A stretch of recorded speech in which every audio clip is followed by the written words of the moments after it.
நம்ம தமிழ்நாட்டில் காசிக்கு நிகரான ஒரு கோயில் இருக்குதுன்னா உங்களால் நம்ப முடியுதா? அந்த கோவிலை பற்றி தாங்க இந்த வீடியோவில் பார்க்க போகிறோம். திருச்சியில் இருக்கக்கூடிய ஓயமாரி மயானம், ஓயாமல் பிணங்கள் எரியக்கூடிய ஒரு மயானத்தை பற்றி பார்க்க போகிறோம். வாங்க வீடியோக்குள்ளே போகலாம். வணக்க மக்களே, நான் உங்கள் பயணப்பித்தன். இன்றைக்கி நம்ம எங்கே இருக்கோம்னா திருச்சியில் இருக்கோங்க. திருச்சியில் புதுசாக ஒரு பஸ் ஸ்டாண்ட் கட்டியிருக்காங்க. ஃபஸ்ட்டு சென்ட்ரல் பஸ் ஸ்டாண்ட் உங்களுக்கு தெரியும். வெளியில் வந்து பைபாஸில் ஒரு பஸ் ஸ்டாண்ட் இருக்குது, பஞ்சப்பூர் பஸ் ஸ்டாண்ட் அப்படின்னு சொல்கிறாங்க, அங்கே இருக்கும். திருச்சியில் ஒரு முக்கியமான இடங்க. எல்லாரும் ஸ்ரீரங்கம் தெரியும், சமயபுரம் மாரியம்மன் தெரியும், உச்சிப்பிள்ளையார் கோயில் தெரியும், திருவானைக்கல் கோயில் தெரியும், கல்லணை தெரியும். காசிக்கு நிகரான ஒரு இடம் இங்கே இருக்குது. ஓயாமல் பிணங்கள் எரியக்கூடிய இடம் ஒன்று இருக்குது. அங்கே நம்ம போக போகிறோம்.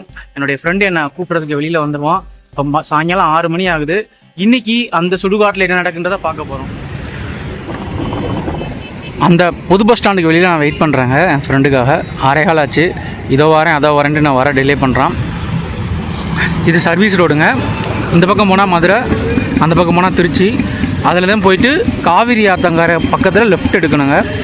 லோக்கல் பீப்புள் யாராவது பார்த்துட்டு இருந்தாங்கன்னா அந்த பஞ்சப்பூர் பஸ் ஸ்டாண்ட்லேருந்து அந்த ஓயமாரி சுடுகாடு போகிறது எப்படின்னு கண்டிப்பாக வந்து கமெண்ட் பண்ணுங்கள். எனக்கு எப்படி போகணும், டிரான்ஸ்போர்ட் எப்படின்றது எனக்கு தெரியாது. நான் இங்கேருந்து பைக்கில் போயிடுறேன். யாராவது தெரிஞ்சால் கண்டிப்பாக கமெண்ட் பண்ணுங்கள். நம்ம நண்பன் வந்துட்டாங்க. 5 நிமிஷம்னா 10 நிமிஷம்னா 45 நிமிஷம் கழிச்சு வந்திருக்கான். 45 நிமிஷமாக பஸ் ஸ்டாண்ட் முன்னாடி வெயிட் பண்ணிகிட்டு இருந்தேன். சரி வாங்க கிளம்பலாம். ஒரு 10 மினிட்ஸ் ட்ரைவ் பண்ணி நாங்கள் வந்துட்டோங்க. வெளியில் தான் இருக்குது. அது வந்து காவிரி ஆறுங்க. காவிரி ஆற்றுக்கு ஆப்போசிட்லேயே வந்து அந்த கோயில் இருக்குது. ஒரு மயானம் தான். உள்ள ஹரிச்சந்திர பகவானுக்கு கோயில் இருக்குது. இன்றைக்கி ஆடி அமாவாசை, அதனால் கூட்டம் கொஞ்சம் அதிகமாக இருக்குங்க. இந்த இருக்குது பார்த்தீங்களா, இதுதான் கோயில். இது உங்களுக்கு ஹரிச்சந்திர பகவானுக்கான கோயில். அது அங்காளம்மன் கோயிலும்பாங்க. அது பக்கத்தில் ஒரு புனம் எரிஞ்சிட்டு இருக்கு பாருங்கள், அந்த தெரியுது பாருங்கள். உங்களுக்கு பார்த்தீங்க அப்படின்னா வெளியிலே வந்து கடைகள் வந்து நிறையா இருக்குது. விளக்கு போடுறது, மாலைகள் எல்லாமே இருக்குது. எனக்கு தெரிஞ்சு இது தடியங்கான்னு நினைக்கிறேன். தடியங்கால விளக்கு போடுவாங்க. இதுதான் கோயில். நாங்கள் போய் சாமி கும்பிட போகிறோம். கும்பிட்டுட்டு அங்காள பரமேஸ்வரி அம்மனையும் போய் தரிசிக்க போகிறோம். நீங்கள் பார்த்துட்ருக்கிறது ஹரிச்சந்திர பகவானுடைய சிலை. இந்த கோயிலோட சிறப்பு என்ன அப்படின்னா, காசிக்கு நிகரானதுங்க இந்த கோவில். காசிலேயுமே கருடன் பறக்காது. இந்த கோவில் கும்பாபிஷேகம் பண்ணும்போது கூட கருடன் இந்த கோவிலை சுற்றி பறக்கலைங்க. காசியில் வந்து காலபைரவர் கோயில் தனியாக இருக்குது, மயானத்தில் இல்லை. ஆனால் திருச்சி இந்த ஓயமாரி மயானத்தில் அந்த மயானத்துக்கு நடுவிலே காலபைரவர் சிலையும் இருக்குங்க. ஹரிச்சந்திர பகவானுக்கு பின்னாடி இருக்கக்கூடிய சிலை தாங்க வந்து காலபைரவருடைய சிலை. இப்போ இந்த ஓயமாரி மயானத்தில் சடலங்கள் எரிகிறது ரொம்ப கம்மியாக இருந்தாலும், ஒரு சில ஆண்டுகளுக்கு முன்னாடி, ஒரு 10 வருடங்களுக்கு முன்னாடி திருச்சி மாநகராட்சியிலே பிரசித்தி பெற்ற மயானம் அப்படின்னா ஓயாமல் பிணங்கள் எரியக்கூடிய இந்த ஓயமாரி மயானம் தாங்க. இப்போ குறைவாயிடுச்சு. இந்த மயானத்துக்கு நீங்கள் வரும்போதும் ஒரு பக்கம் வந்து கடவுளை வழிபடுறதுக்கு ஒரு பக்கம் வருவாங்க. சில அதாவது மற்ற பக்கம் பார்த்தீங்க அப்படின்னா இந்த இறந்த சடலங்களை அதுக்கான காரியங்கள் செய்கிறதுக்கு சில பேர் வருவாங்க. எல்லாருமே சர்வசாதாரணமாக இருக்கக்கூடிய இடம் இந்த ஓயமாரி மயானங்க. இறந்தவர்களுடைய சடலத்தை நம்ம ஹரிச்சந்திர பகவானுக்கு முன்னாடி வந்து ஹரிச்சந்திர பகவானுடைய ஆசி பெற்று அவருக்கு தட்சணை கொடுத்து அடுத்த நடவடிக்கைகளை செய்யக்கூடிய மயானம் நம்முடைய ஓயமாரி மயானம். இந்த ஹரிச்சந்திர பகவானுடைய கோயிலில் பார்த்தீங்கன்னா கணபதி, வராகியம்மன், ஆதி ஹரிச்சந்தர், இந்த 3 சிலைகளுமே இங்கே இருக்குங்க. இது கோயிலோட முன்பக்கம். கோயிலோட பின்பக்கத்தில் வந்து உங்களுக்கு வந்து காலபைரவருடைய சிலை இருக்குது.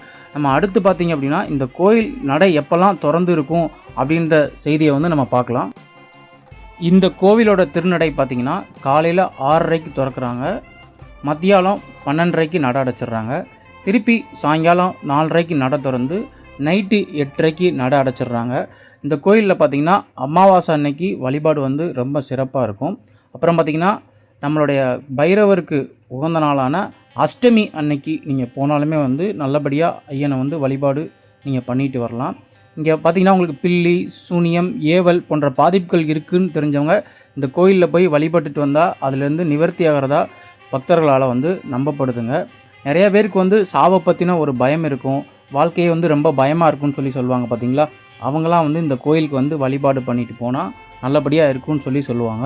அதாவது பார்த்திங்கன்னா நம்மளால் காசிக்கு போக முடியலை அப்படின்ற ஒரு எண்ண ஓட்டம் இருந்தாலும் நிறையா பேர் வந்து இந்த கோயிலுக்கு வந்து வராங்க. நம்ம கங்கை கரைக்கு நிகராக வந்து காவேரி இருக்குது. காவேரியில் குளிச்சுட்டு தான் செய்யக்கூடிய பரிகாரங்களை வந்து இந்த ஓயமாரி மயானத்தில் செஞ்சுட்டு போகிறாங்கங்க. நாங்கள் அரிச்சந்திர பகவானை வழிபாடு பண்ணிவிட்டு பின்னாடி இருக்கக்கூடிய காலபைரவ வழிபாடு பண்ண போயிட்டு இருந்தாங்க. அப்போ அங்கே நிறையா சமாதிகள் இருந்தது.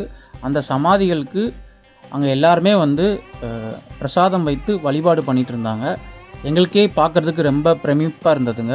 எவ்வளோ ஊருக்கு ட்ராவல் பண்ணியிருக்கோம். நான் இந்த மாதிரி ஒரு காட்சி எங்கேயும் நான் பார்த்ததில்லை. இப்போ நீங்கள் பார்த்துட்டு இருக்குது காலபைரவருடைய சிலைங்க. இங்கே என்ன சிறப்பு அப்படின்னு நீங்கள் பார்த்தீங்கன்னா, பெண்கள் தீட்டு காலத்தில் கோயிலுக்கு போக மாட்டாங்க. அப்படி நம்மளுடைய மதத்தில் ஒரு ஐதீகம். ஆனால் இந்த காலபைரவர்கிட்ட அப்படிலாம் கிடையாதுங்க. யாருனாலும் எப்போனாலும் வந்து வழிபடலாம். பெண்கள் தீட்டு காலத்திலையுமே வழிபடக்கூடிய கோவில் இந்த கோவில் தாங்க. பார்த்திங்கன்னா நிறையா அந்த தகனம் செய்யப்பட்ட இடத்துக்கு ஆப்போசிட்லேயே காலபைரவர் இருப்பாருங்க. இப்போ கூட பார்த்திங்கன்னா நிறையா பேர் என்ன சொல்கிறாங்க அப்படின்னா, அதாவது என்ன சொல்லியிருக்காங்க அவங்க வீட்டில் அப்படின்னு நீங்கள் பார்த்தீங்கன்னா, என்னுடைய பிற்காலம் நான் இறந்த பிறகு என்னை வந்து அந்த ஓயமாரி மயானத்தில் இருக்கக்கூடிய காலபைரவருக்கு எதிர்த்தாப்பில் தான் எங்களை தகனம் பண்ணணும் அப்படின்னு சொல்லி வச்சதா நிறையா செய்திகள்லாம் இருக்குங்க. உண்மையிலே ரொம்ப பவர்ஃபுல்லான கோயிலுங்க. காலபைரவரை வழிபட்டுட்டு அப்படியே வெளியில் வந்தீங்கன்னா அங்கே ஒரு சிலை இந்த மாதிரி கூண்டில் அடைச்சி இருக்குங்க. அங்காள பரமேஸ்வரின்னு சொல்லி சொல்கிறாங்க. இந்த கோவிலில் வந்து மயான கொள்ளை வந்து ரொம்ப பிரசித்தி பெற்றதுங்க. இதை சில பேர் பத்ரகாளின்னு சொல்லி சொல்கிறாங்க. இந்த மயான பூமிக்கு பாதுகாவலாக இருக்கக்கூடியது நம்ம பத்ரகாளி அல்லது அங்காளம்மனா கூட நம்ம சொல்லிக்கலாங்க. நிறைய பேர் இந்த மாதிரி பூஜைகள்லாம் பண்ணிட்டு போயிருக்காங்க. அதாவது வேண்டுதல் வச்சு நிறைவேறினா அந்த மாதிரி பண்ணிட்டு போகிறாங்க. பூட்டு போட்டு சாவி எடுத்துகிட்டு போயிருக்காங்க. நிறைய பேர் வேண்டுதல் வச்சு அந்த கம்பியில் எழுதி கட்டினதெல்லாம் நான் கண் கூட பார்த்தேங்க. பின்னாடி பார்த்தீங்கன்னா ஒரு சடலம் வந்து எரிஞ்சிட்டு இருக்குது. எனக்கு ரொம்ப பிடிச்ச இடம் வந்து மயானம் தாங்க. உத்திரபூமி, சிவபெருமான் வந்து இருக்கக்கூடிய பூமி. இதை பார்த்துட்டு இருக்க எல்லாரும் நல்லா இருக்கணும், இந்த ஆத்மாவும் சாந்தி அடையணும்னு சொல்லி இறைவன்கிட்ட பிரார்த்தனை பண்ணிக்கிறேன். நாங்கள் போயிட்டு இருந்த அன்னைக்கு அமாவாசை, ஒரே ஒரு சடலம் தாங்க எரிஞ்சிட்டு இருந்தது. ஒரு சிவனடியார் அங்கேருந்து தியானம் பண்ணிகிட்டு இருந்தார். நாங்கள் வந்தோடனே எந்திரிச்சிட்டாரு. அதே நேரத்தில் காலபைரவருக்கும் பூஜை நடந்துகிட்டு இருந்தது. எனக்கு தெரிஞ்ச விஷயங்களை யூடியூப் வாயிலாக உங்களுக்கு நான் வந்து ஷேர் பண்ணியிருக்கேங்க. நீங்கள் கண்டிப்பாக திருச்சியில் இருந்தீங்க அப்படின்னா, இல்லை தமிழ்நாட்டில் எங்கே இருந்தாலும் சரி, உங்களுக்கு ஒரு நாள் வாய்ப்பு கிடைச்சா இந்த ஓயமாரி மயானத்துக்கு போயிட்டு வாங்க. கோவிலோட டைமிங்ஸ்லாம் நான் கொடுத்துருக்கேன், அதை ஃபாலோ பண்ணிக்கோங்க. அமாவாசை அன்னைக்கு நல்லா இருக்குங்க. தேய்பிர அஷ்டமி, வளர்பிர அஷ்டமி அன்னைக்கு பைரவரை போய் நீங்கள் கும்பிடலாங்க. அப்புறம் மயான கொள்ளை வந்து இங்கே வந்து சிறப்பாக வந்து நடைபெறுங்க. ஏதாவது டவுட் இருந்தால் கண்டிப்பாக கமெண்ட் பண்ணுங்கள், நான் கண்டிப்பாக அதை கிளியர் பண்ணுறேன். இதே மாதிரி உங்கள் ஊர்லேயும் இந்த வீடியோ பார்த்துட்டு இருக்க உங்கள் ஊர்லேயும் உங்களுக்கு தெரிஞ்ச கோவில் இல்லை வேறு ஏதாவது இடம் இருந்தால் கண்டிப்பாக கமெண்ட் பண்ணுங்கள். அந்த இடத்துக்கு நான் வந்து vlog எடுக்க வரேன். கண்டிப்பாக வந்து எல்லாருமே வந்து ஓயமாரி மயானம் வாங்க. காசிக்கு நிகரான இடம், கருடன் பறக்காத இடம். நான் கிட்டத்தட்ட ஒரு மணி நேரம் இந்த இடத்துல இருந்தேங்க. பிணங்களோட வாசமே அந்த இடத்துல கம்மியாக தான் இருந்தது. மக்கள் நடமாட்டம் அதிகமாக இருக்கக்கூடிய இடம். நான் உங்கள் பயணப்பித்தன் ஓயமாரி மயானத்தில் இருந்து.